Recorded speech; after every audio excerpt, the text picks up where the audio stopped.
Alright, I'm going to cut a 2x10, 16 feet long. So I've got this set up where I hit auto down, and then I hit this lever once, we'll bring it back to the same level it was, and then second time will give me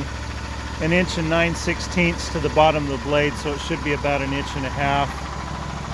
And then I engage,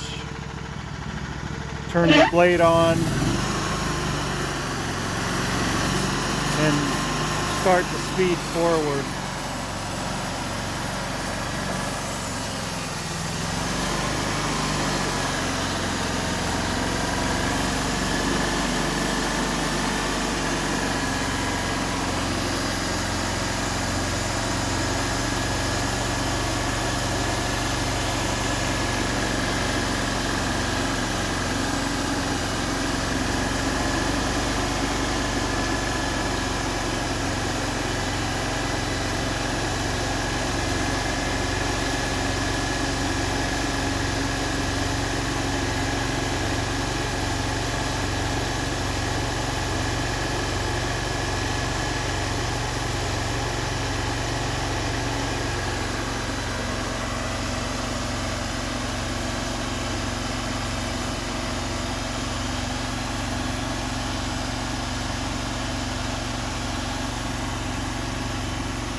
And when I get down to the end, we're out the end of the board, the first thing I do is turn the speed off,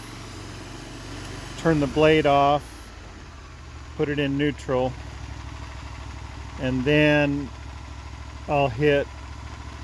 auto up, move it up so that I'm back at the same level, so that when I bring the head back, it'll be 1.5 inches or 1 9/16 inches above the board after I pull this board off.